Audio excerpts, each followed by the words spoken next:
আদালত বলেছেন যে আবেদন থাকলে আপনারা রেজিস্ট্রার অফিসে আইন অনুযায়ী দাখিল করবেন, পরবর্তী তারিখে যদি কোনো আবেদন থাকে তখন সেটা তারা শুনানি করবে। কারা কর্তৃপক্ষ তাদেরকে কোথায় রাখবেন, অর্থাৎ কোন জেলে রাখবেন, কোন সাব জেলে রাখবেন, ঢাকায় রাখবেন না চট্টগ্রামে পাঠাবেন না অন্য কোথাও রাখবেন, এটা অ্যাবসোলিউট অথরিটি কারা কর্তৃপক্ষের। অর্থাৎ যদি বসে তাহলে তো ভালো হয় আমাদের।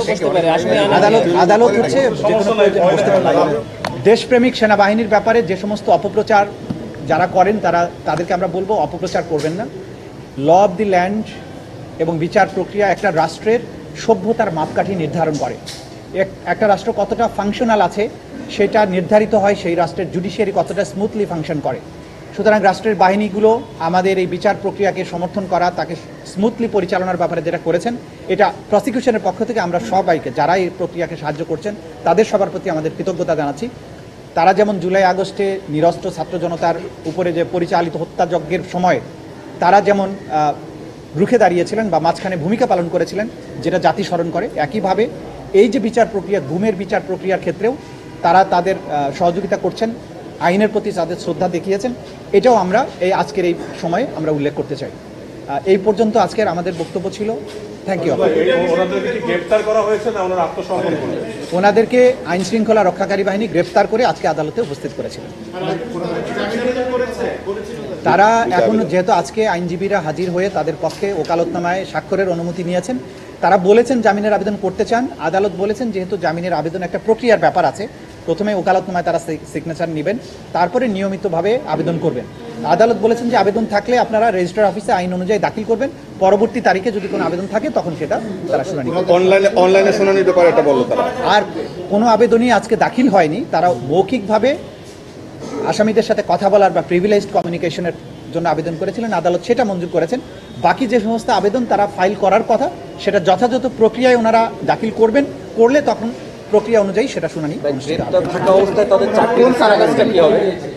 আইন অনুযায়ী তাদের স্ট্যাটাস নির্ধারিত হবে। আপনারা জানেন যে আন্তর্জাতিক অপরাধ ট্রাইব্যুনালের আইন সর্বশেষ সংশোধিত হয়ে সর্বশেষ যে পর্যায়ে আছে সেখানে যেভাবে বলা আছে যে আসামি গ্রেপ্তার হলে তাদের কি স্ট্যাটাস হবে, আইন নির্ধারিত পন্থায় সেটা নির্ধারিত হবে। আমরা আগেও বলেছি এই ব্যাপারে, আজকে নতুন করে কিছু বলতে। অনলাইনে হাজিরা দেওয়ার সুযোগ আছে কি? সেটা আদালত নির্ধারণ করবেন, সেটা ভবিষ্যতে যখন আবেদন আসবে বাস্তবতার নিরিখে আদালত যেটা ভালো মনে করবেন, যেটা বিচার প্রক্রিয়াকে স্মুথ করবে, সব কিছু মিলিয়ে কনভিনিয়েন্ট হবে, সেটা আদালতের নির্দেশ অনুযায়ী যা হবার সেটা হবে। বাকি বিষয়গুলো কারাগারের বিষয়। আচ্ছা, কারাগারের ব্যাপারে হচ্ছে তাদেরকে কাস্টডিতে প্রেরণের নির্দেশ দেওয়া হয়েছে।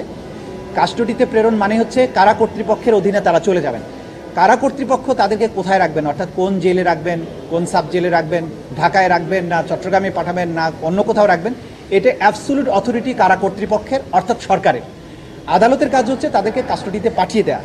কাস্টডিটা মেনটেন করেন রাষ্ট্র বা স্বরাষ্ট্র মন্ত্রণালয় অথবা মোর স্পেসিফিক্যালি কারা অধিদপ্তর।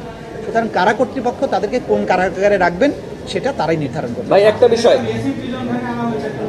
যে এই বিষয়ে যে সুবিধা, কারা কর্তৃপক্ষ কোন আসামিকে কি পদ্ধতিতে আদালতে হাজির করবেন এটা ডিসক্রিপশন অফ দি কারা কর্তৃপক্ষ। এই ব্যাপারে আমাদের কিছুই বলার নেই।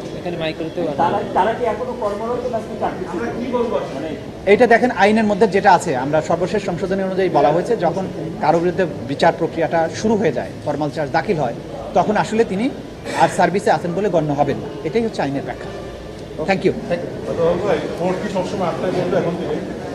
যদি বসে তাহলে তো ভালো হয় আমাদের। আদালত হচ্ছে যে কোনো বসতে পারে।